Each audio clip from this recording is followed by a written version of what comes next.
Mon histoire, comme beaucoup d'autres, c'était mon propre état de santé qui a été marqué par une sclérose en plaques à 28 ans, donc en fait ça remonte à 17 ans maintenant, qui m'a amené déjà sur le chemin de la nutrition, mais pour moi, en fait, que pour mon propre corps, et puis après qui m'a amené à la médecine chinoise. Et je voulais vraiment avoir cet aplomb nutrition et de l'approche nutrition dans mon cabinet, en plus de la diététique chinoise que j'adore et que j'enseigne encore aujourd'hui.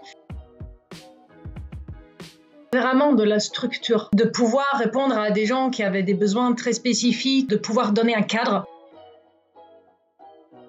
En fait, j'ai déjà commencé mon activité avant parce que j'avais déjà un cabinet d'acupuncture et j'ai juste rajouté et agrandi en fait le côté alimentation et aujourd'hui, je ne fais plus que ça. Je viens de fermer mon cabinet en juin de cette année.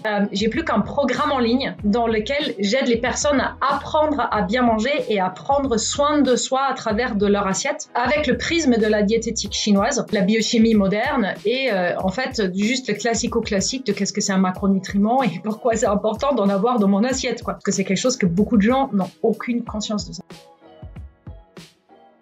Aujourd'hui, j'ai un programme en ligne qui dure 6 mois et dans lequel j'ai plus de 100 personnes.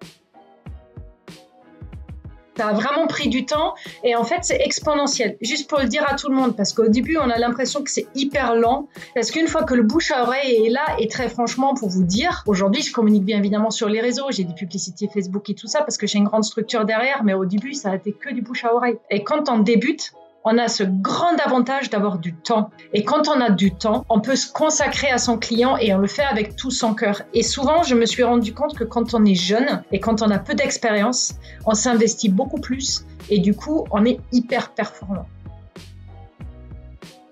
Le prochain axe de développement, c'est de former des pros. C'est fou, mais juste un quart d'heure avant qu'on démarre ce Zoom, j'ai reçu le premier exemplaire de mon livre. Et en fait, c'est promouvoir ce livre, faire le test et former les pros. Oui, mais je vous rassure, je suis passée comme tout le monde par ces étapes du syndrome de l'imposteur, par le fait de ne pas me sentir légitime, par le fait de débuter ou de me tromper. Et je le fais jusqu'à aujourd'hui. Jusqu'à aujourd'hui, alors que j'ai un implant de dingue, et j'ai vraiment jamais arrêté de me former. C'est-à-dire aujourd'hui, j'accumule un savoir que très peu de personnes ont. Et pourtant, quand il y a des commentaires à la con sur les réseaux, qu'on reçoit tous, on les a tous et ça me touche à chaque fois. Et le but, c'est juste d'aller au-delà de ça et de vous dire, il y aura toujours un qui râle. Le seul truc qui importe, en fait, c'est la personne de laquelle vous vous occupez.